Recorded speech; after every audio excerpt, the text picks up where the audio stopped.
Hi everyone, thanks for joining me today for this layout video. I'm going to be showing you which kit won in your vote, and that's kit number 1. So today I'm going to be using the My Mind's Eye kit that I have from a very old collection, and I'm going to start with distressing the edges and inking the edges of my photos with some Faded Jean by Distress Ink by Tim Holtz. And I have these photos of my husband and I when we took a nice walk through a park, and it had some gorgeous reds and orange tulips and yellow tulips. So I decided to go with brighter colors from this particular collection, and they're quite graphical prints. So what I'm doing here is I'm taking some of the papers that I've already decided I'm going to use and figuring out which paper I want to use with this triangular paper. So sometimes that's a little difficult to figure out when you're playing with pattern paper for the first time. So one trick that I have is that your papers should really balance each other off. So if you have a very large, bright graphic, what you might want to do then is play down with a smaller graphic or a less complicated graphic. And so that's why what I'm doing here is I'm taking this sort of reddish chevron color and seeing if I want to use that. And I think it plays better than this very busy graphic. The other one on the back side just seems to be, again, a little too large. So what I'm going to do is I'm going to use this chevron paper, and you'll see how it gives a lot more balance to the page. And so I'm going to use that and put that down on the paper. And these photos I love because my husband and I have a great love of tulips. They were our wedding flowers, and we go on all kinds of tours of places that have tulips. We used to have a tulip festival in Ottawa, and so it's a really nice thing for us to do. So I wanted to make sure to scrapbook these. These photos were actually taken in our local area, and this park is actually right close to my work, so I was really happy about that. So I backed the photos on some white cardstock as well to just set them off because I know I'm working with some busy papers. This doily as well is going to provide some balance so that the page isn't entirely graphic. It's kind of adding a softening touch to it. And then what I'm going to do is I've decided that I'm going to add a punched border along the triangular paper. And that's because I'm following a sketch that was in the summer edition of the Scrapbook and Cards Today magazine. And I'm so happy because I just got this notebook page punch in the mail, so I wanted to use it right away, of course. And so that's what I'm doing. I've edged the border as a notebook. And then I realized, okay, yes, I want that actually underneath the other paper. So not everything that happens with scrapbookers is perfect. We all know that. My pages are definitely perfectly imperfect. But it was easy enough with this tape, using this tape runner rather than my ATG gun, to be able to lift up the papers to get the border lined up on the edge there, and then put the other papers back down. And so that worked. And I'm completely happy with it. I didn't want to miss that. It wouldn't have been the end of the world if I hadn't have been able to get that border in there, but it does add a little something.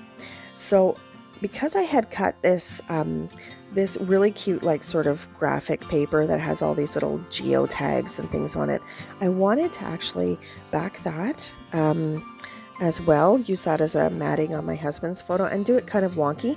And I couldn't use the other paper that I had cut because it was cut on the horizontal, and it just looked kind of funny behind the photo. So what I'm going to do is I'm going to take the photo and I'm going to staple it with my mini stapler, and then trim off some excess.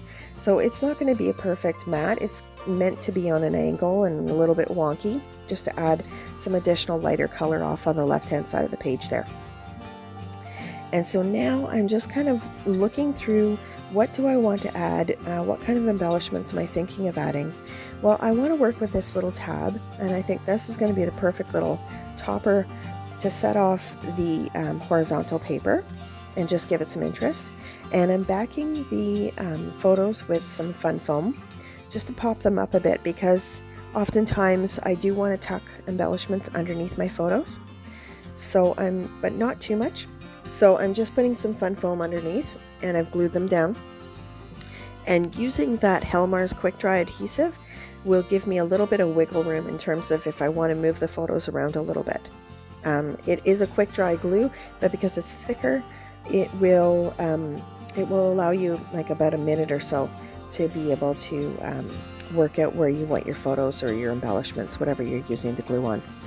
So I have these embossed stickers. I haven't seen anything like them since, but then again, I haven't been shopping a lot for stickers, and so I found some of the embossed stickers that I'm going to use. And I've used this round circle at the bottom again to sort of balance out that graphic, the lines of the papers. And I found this really cute mustache sticker that also goes with the collection, but actually it was leftovers from another kit that I had worked with. So I thought this is perfect. This is going to add a little bit of whimsy. And because my husband's standing on his own on that picture, it would just kind of give a cute appearance for that picture. And then I have a whole bunch of these brads and in the collection, and I've never really known what to do with brads. And then I was watching RTS scrapbooking videos, and how her favorite embellishment is brads. So I decided I'm going to start looking things up and figuring out how to use them. And I found this cute little tip about sticking a brad through a buttonhole. And I just thought it made the cutest little layered embellishment. So I'm definitely going to get some use out of these brads in the future. So if you're not sure what to do with them, you don't necessarily have to pierce paper and put them down like enamel dots or anything. There's a whole bunch of different ways that you can use your brads. So maybe one of these days I'll have a little tutorial on that. So I did that a couple ways. I did one with a red button, and then I did one with some pattern. And now I'm going to just pull out some other embellishments. I'm speeding it up just so that you don't have to sit through me picking and choosing and placing all these embellishments. But there were some cardstock, or I shouldn't say cardstock, chipboard stickers that came with the kit. So I decided to use some of those for some additional interest. And because I've got chipboard now, I've got brads and buttons, I've got embossed stickers, so there's a wide variety of textures. So I'm really happy with that, because that sort of adds some interest to the page. So I'm just playing around with different things. And then I have this border embossed sticker again, and I've decided what I'm going to do is I'm going to actually follow the sketch, and I'm going to put it on the page coming out from the photo from my husband. And that's actually going to come in very handy later in the video. You'll see how I use it in a special way, and that's why I'm actually popping it up instead of just putting it straight down onto the paper. And I love these gorgeous big floral embossed stickers as well, so you'll see more of those coming up. So I'm going to lay that down, popped up on some zap dots from Helmar, and cut off the edge.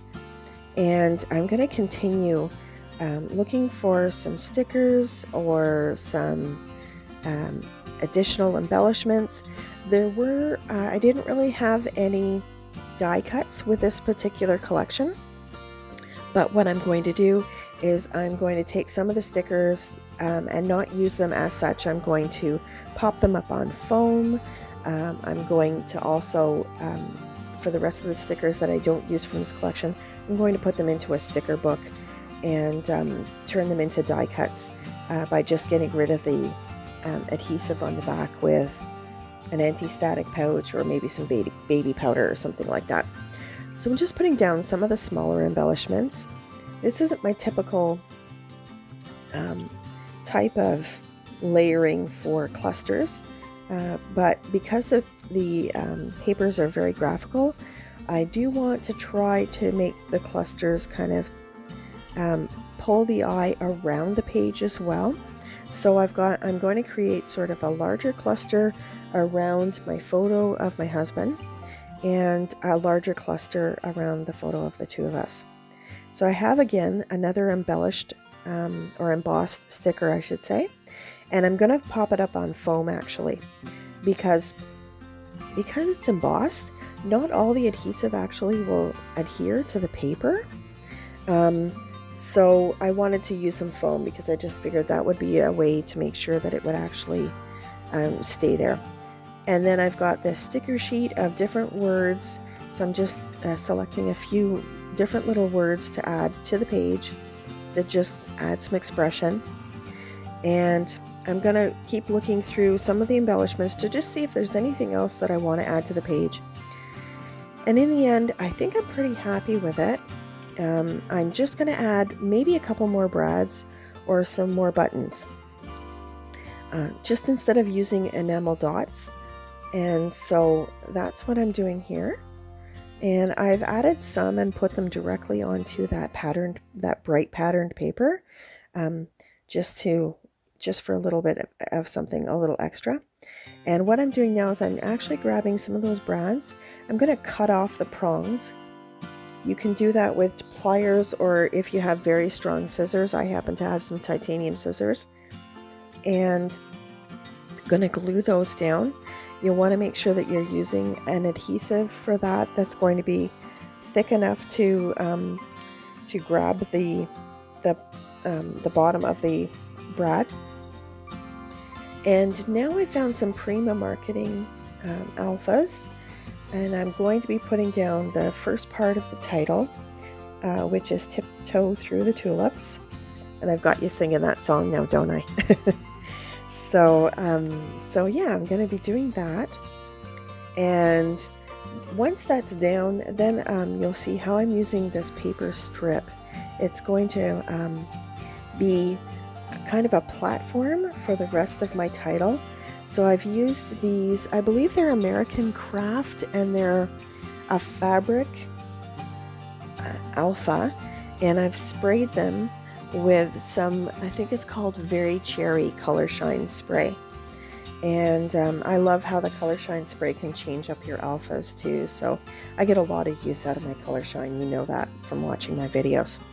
So Tiptoe Through the Tulips is going to be the title, and I'm going to write a little journaling. I never do this on video, you know that, but I decided this time around I'm going to write out a little bit of journaling about the photo and the photos and what they mean and why I scrapbooked them.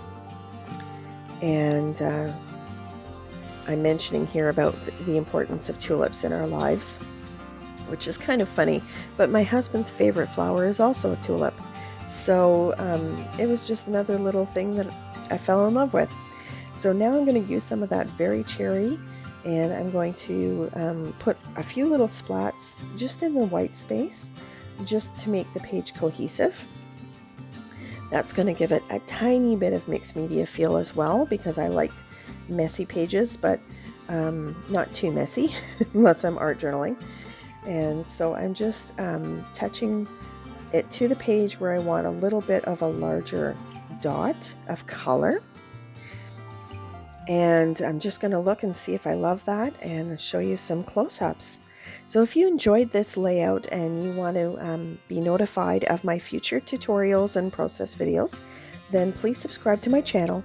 Please give me a thumbs up if you enjoyed this. I really am glad that you're here to watch me go through the process and hopefully learn a thing or two from scrapbooking. And as well, there's some close-ups here. I just love this Tiptoe Through the Tulips. You know, it's got me singing that song. So I hope you have a great week, and thanks again for joining me.